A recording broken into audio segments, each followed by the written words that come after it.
The Benzinga Cannabis Capital Conference is back on October 14 to 15, live and in person. Join us in New York City for 2 days of deal-making. Meet the biggest cannabis industry players and make deals that will push the industry forward. Featuring live company presentations, insider panels, and unmatched access to networking, the Benzinga Cannabis Capital Conference is where cannabis executives and entrepreneurs meet. Join us live at the Marriott Marquis in New York City or tune in from anywhere using our hybrid event software. There's no better place to connect with the people driving the global cannabis industry forward. COVID-19 notice. Benzinga will be following all local and state mandates regarding mask use, social distancing. Welcome to a Tech Moment on Cannabis Tech. I'm your host, KRISTINA ETTER. In this podcast, we talk about some of the exciting science and technology that's impacting and changing the cannabis industry as we know it. And, one of the things that I feel like I don't get to talk about often enough, but is happening a lot, I feel like, in the cannabis industry, is just the number of companies that really are going above and beyond, to contribute back to their community, to offer up something to improve their situation, improve society, give opportunities back to the communities that they're in. And I'm finding that a lot more companies are starting to do that.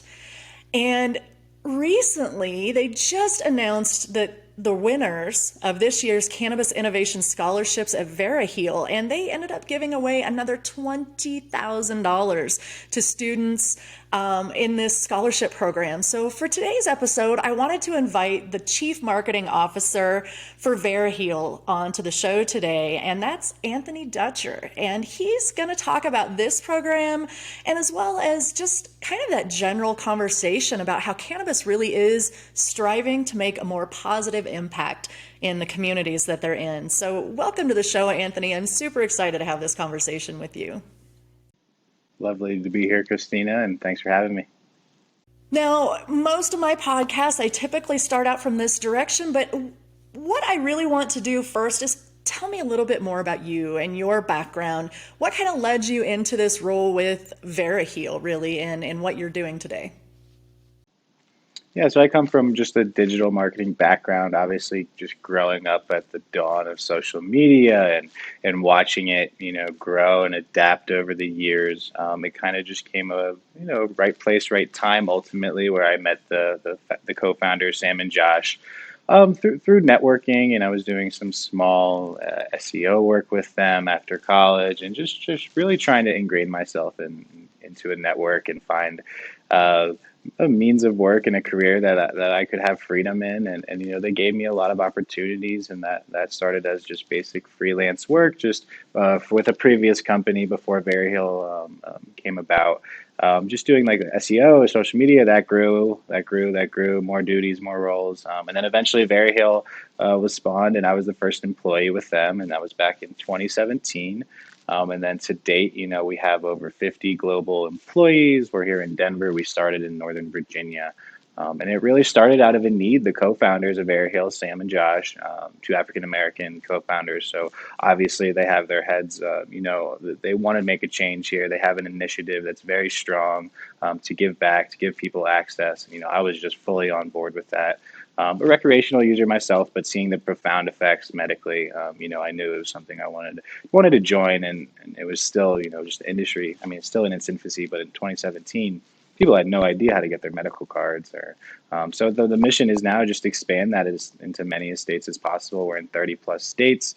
And we are just really a tech platform. I think a lot of people get us confused with maybe a medical clinic of sorts, but we really are just, the skeleton, this EMR for doctors, as well as an education platform for patients. So some of our sales guys consider us a premium concierge service. So people come to us just like, what do I do, VeraHeal? Like, I want to get my card. Like, my doctor's been telling me about it. We'll just hold their hand through the entirety of the process.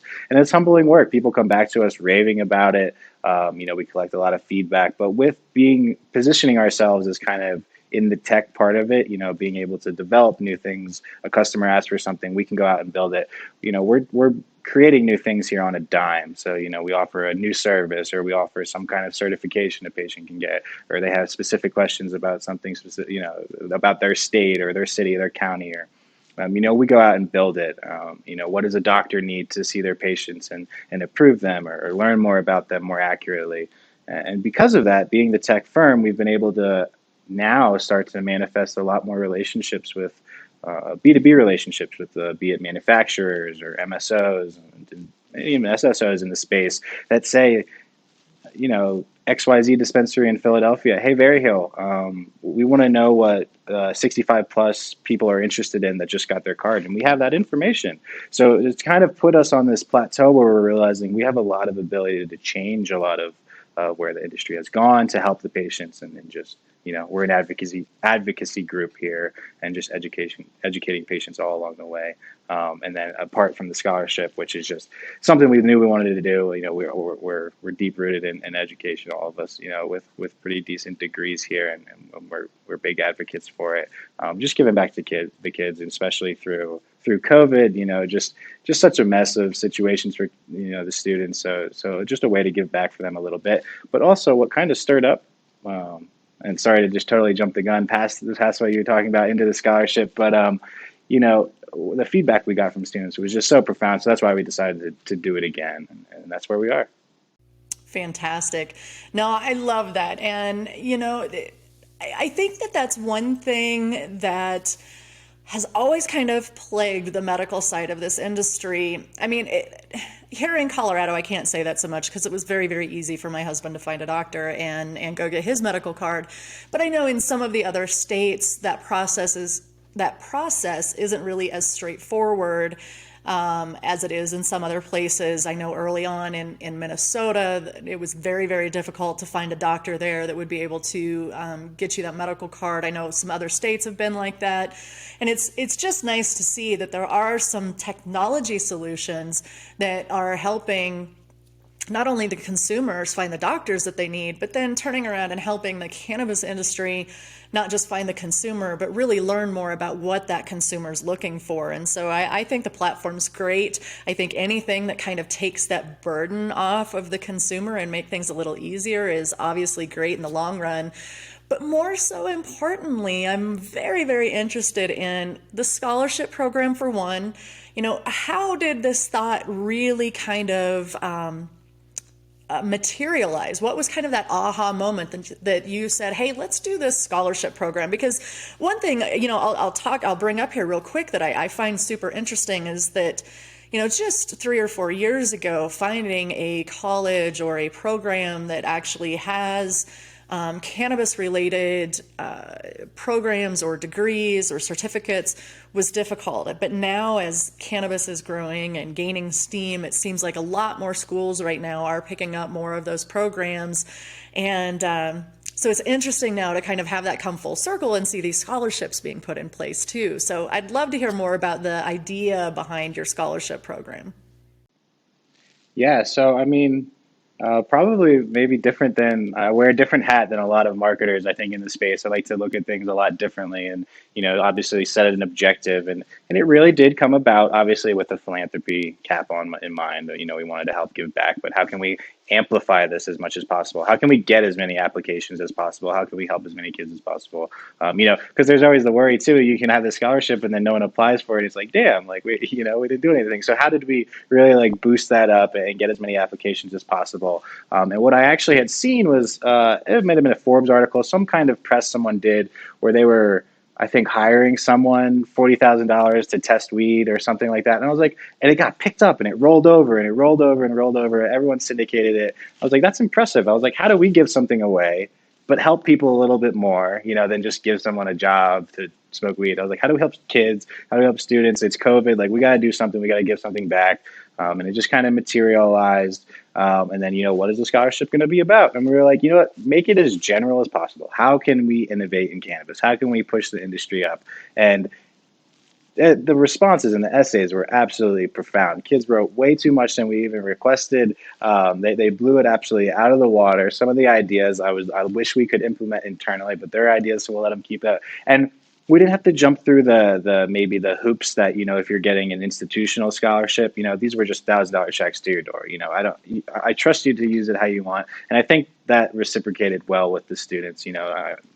trust that you're going to use it for that, but for books or for tuition and things of that nature. And then after that, it just created so much marketing collateral as well. Of we got on a video similar to what we're doing here and just chatted with them, and they were so appreciative. And so that's why we were like, instantly, we're doing this every year. We're going to grow it. My goal here is to bring on maybe some other organizations to help kind of grow the pot size of it and how many applications we can do every year. But yeah, no, just put my marketing hat on. How do we get this amplified? How do we reach a bunch of people about what we're doing? Because that'll help us in other realms of our business, be it SEO and how we index and rank and how our articles do, shares on social media. So that's kind of the mindset going into it. Well, and the icing on the cake obviously is that you're doing something that is providing a service or a benefit back to the community. And I think those kinds of headlines have a tendency to really grab attention, and people love to see when big companies are doing what they can to contribute back. And I love that you're doing this. Now, talk to me a little bit though, from the student's perspective. What are those basic requirements if they're applying for this scholarship? What kinds of things are you looking for in these applications?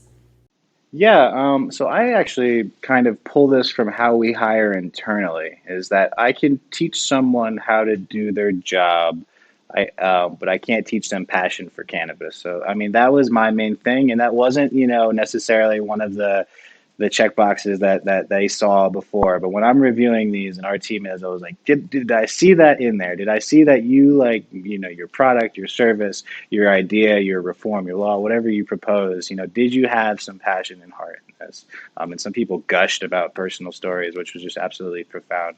But kind of to get back to your question is like, obviously just a thousand words. So basic, just 1,000 words. And how can you innovate in the space? So I think those were the two requirements. You had to have like an EDU email, just some more structural things that I wanted to see to verify a transcript or a letter of intent if you were still in high school. But looking at the essays as the people or the person, awarding the scholarships. Yeah, I just wanted to see passion. How can you just let your essay shine a little bit? And it could have been the goofiest of ideas or something, but if I saw that, that little glimmer in you, you stood a good chance. That's fantastic. I love that. And you're right. Passion carries people much further, I think, in today's world than just, having a certain or a particular skill set. I mentioned early in our conversation or before the podcast started, I spent 20 years in corporate IT, but I didn't have nearly the passion for mobile technology as I do in the cannabis industry. And I feel like, in just a few years' time, it's amazing to me how much passion has really driven my career forward. And I think these young kids that are coming into this industry with so much opportunity, that passion and that fire is really what is going to carry them, I think, in the future. And it's just fun to see. Well, if I will say also, like, some people, just the what they ended up making, but also, the essay that they ultimately wrote and what their passion lies. But a lot of these now in this newest round, the first round we didn't quite have it, but this newest round, you had some of the University of Maryland school, the new cannabis master's program there. You had some more of these programs opening up, and that's who applied in bulk this time around. But with that passion's clearly there if you're pursuing graduate studies in cannabis. And there are some undergrad programs that I only became knowledgeable because these students put it on their applications and in their essays. So that was just amazing to see. I think that helped tick things up, and I think this will only continue to kind of scale because of that. Fantastic.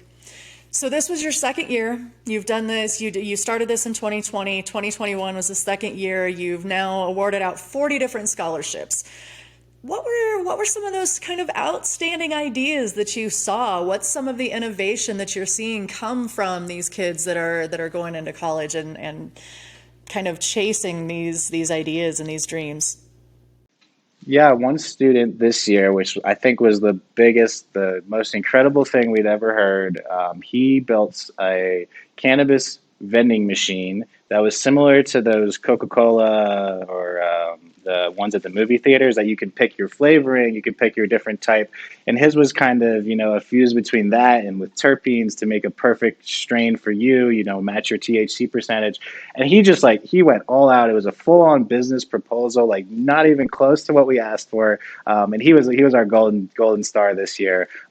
So beyond that, I mean, that was just absolute innovation to the max. Like that would be so cool to see. I think Colorado or California would have that, in the next 10 years. But beyond that, there was some social equity ones that were really profound, as well as some agricultural ones that I think really struck me, hit deep. But you're just reading them like this person's like 19, like, and they thought of this. So that was really epic to see. And also being a Black-owned business, and a part of the reason for creating the scholarship and wanting to give back, to see that actually in the essays without asking for it, I think was really big.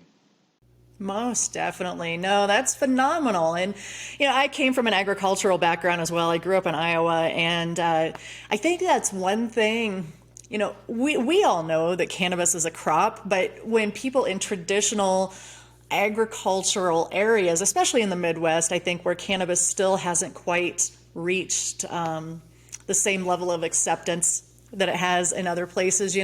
I think sometimes there's that disconnect there that agricultural and botanical and all of these different kinds of degrees that are out there really are related to the cannabis industry, however you look at it.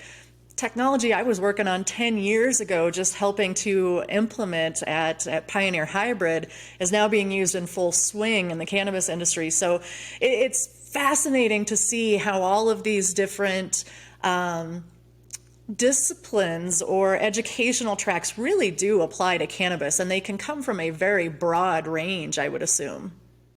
Yeah, so I mean, yeah, like even in the agricultural directly, I think there was like 4 or 5 last year, and I mean, we're talking hundreds and hundreds of essays over these last 2 years now.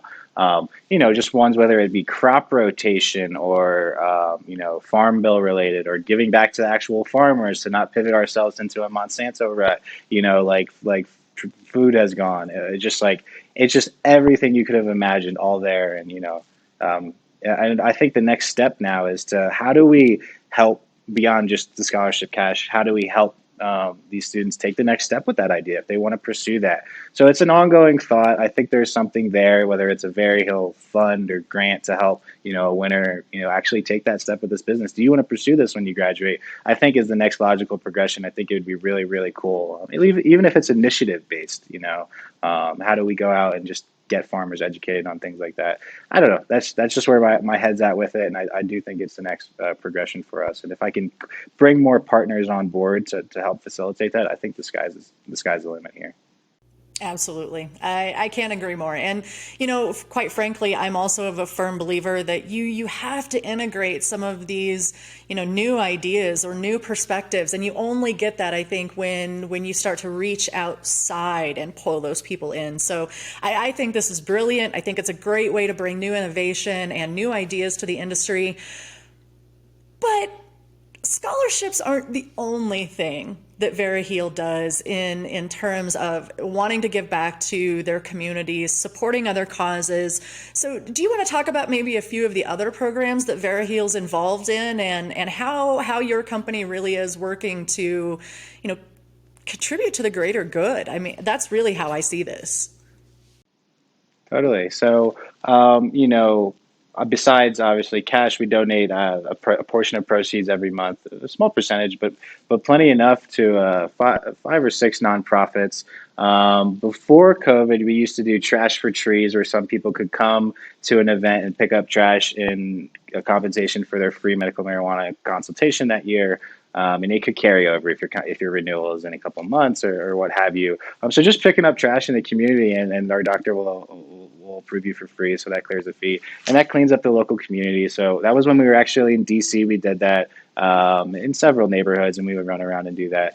But what's kind of even newer is in what I was referencing earlier, with kind of the data that we have and the access to a giant audience and a loyal audience that is. We're working with Realm of Caring here in Colorado, who's a nonprofit, kind of Charlotte, Fiji, in that realm, initial Charlotte's Web involved in that at some capacity, but they also create these research studies that are IRB approved, very high level educational and institutional educational approved to study kind of cannabis at some capacity, mainly CBD. And they're working with Johns Hopkins on a new IRB approved study, and it's just to kind of not quite prove efficacy, but to track cannabis use in patients. And that this is kind of another philanthropy angle for us is how do we give them access to our audience, which is something that, traditionally would be a media deal. If I'm going to sponsor an email by someone, they're gonna pay very hill to be in that. But in this case, it's something we're doing entirely for free, promoting their research study because we believe in the mission that they have going on. And Johns Hopkins obviously being extremely high level in cannabis research, up there at the top, is something we wanted to get into, and we're humbled to have the opportunity to work with them and to hopefully shift cannabis research as we know it. Granted, what they're allowed to research is limited, but when that door does open, I think they'll be at the forefront of it, and we'll be there with them. So that's one thing I'm really proud of. I mean, that's the top of my list, I think, right now. Definitely, and Lord knows we need support for that research. And I think it's important. It's fun to hear you say that you're working with Realm of Caring. I'm very familiar with that organization. And I think, just quantifying some of that anecdotal data, some of those stories that we hear, I just feel like a lot of that information kind of gets glossed over sometimes because it does have that anecdotal tag on it. But I think once we start to quantify that and start to put this research in behind it, I think that gives it some legitimacy, and it's just going to be very interesting to me to see how all of this research and all of the innovations and all of the new opportunities that are opening, and then again, these new students and new perspectives and all of these things that are coming into the industry. I just feel like we are just on this verge of a major transformation within the industry, and I think it's all going to start with innovations like this. Yeah, no, I think that's spot on. Like I said, it was just insanely humbling to be able to have these students submit things. I had expectations, I'm not gonna lie, kind of low. I was like, someone's gonna write about like their dad smoking pot, and they're like literally, and I'm gonna see that in essays and have to guys, come on, did you look at our brand? And no, it was nothing like that. No, maybe one or two in the bunch was just missed the mission or missed the objective there. But the vast majority were just home runs, and it was hard to pick 10. I wish next or 20 this year, 10 last year, so it's been 30 total. I meant to correct that. But next year, I hope to double down. Awarding 20 and picking 20 is hard. It's we're not necessarily a massive team. I think our marketing department here in Denver is 10 people in the office, 60 globally. But it was like a lot of essays, a short time to review. It was like, how do we pick 20 of these? So I think we can optimize it. We can learn how do we help maybe the same amount of students a little more, rather than growing the total size from 20 to 40. Maybe each student gets $2,000. It's something that's going to continue to evolve. But I'm just really looking to bring more partners on for it, because there's not enough companies doing anything close to this. They're just completely worried about their profits and what goes in their pockets, and that couldn't be the least of our concerns.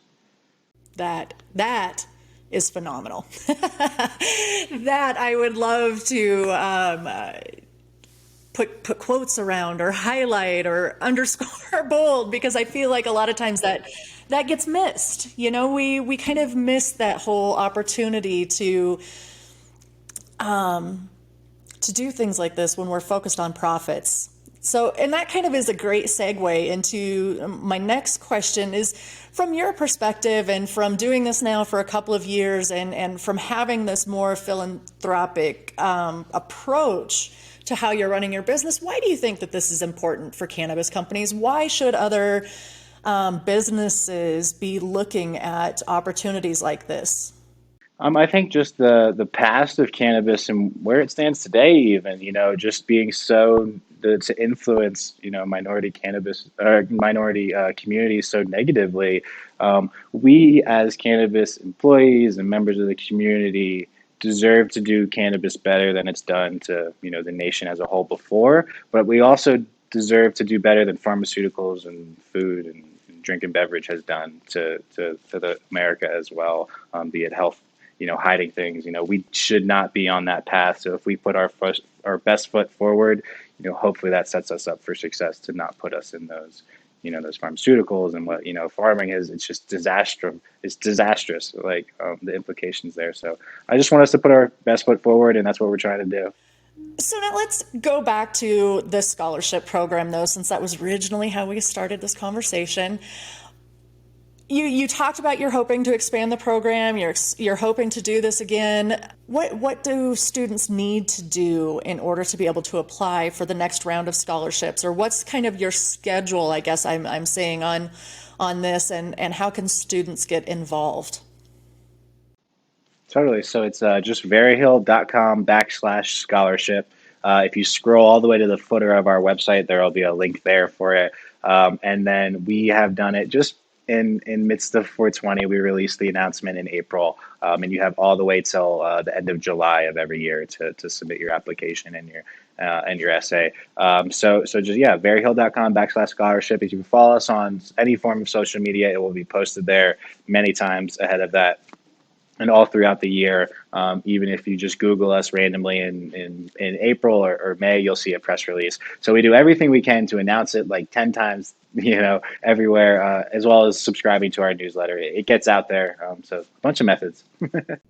Absolutely. So students need to be thinking about those ideas now so they can prepare for next year's scholarship, right? Yeah, sure. Yeah, I do prematurely skim some of them, like, ooh, this is gonna be a good one. Just when they're in the database. It's fun. It's amazing. It's just humbling initiative here, and I'm thankful to be a part of it.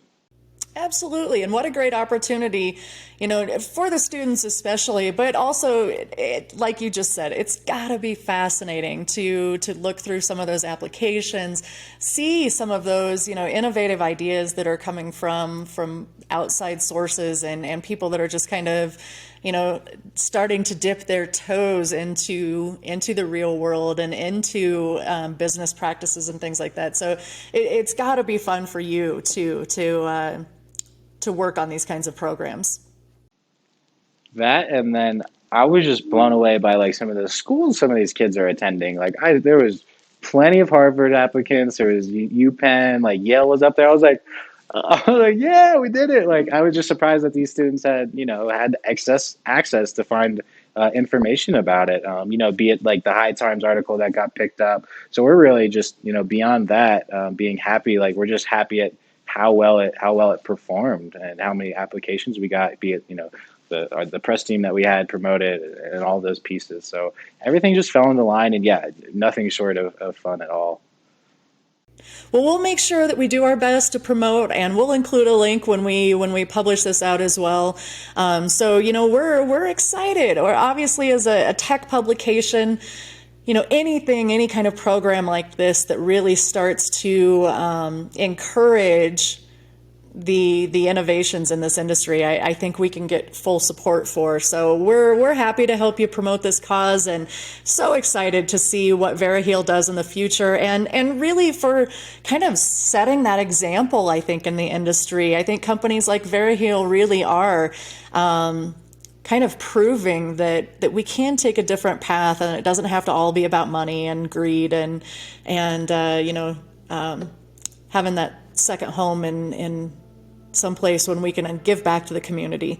So I love it. I think it's fantastic when businesses are doing things like this, and we can't wait to hear more from Veryhill and see where these scholarships go. And it just seems like it's such a great time, and the future seems so bright for cannabis and all those students that are looking to get involved.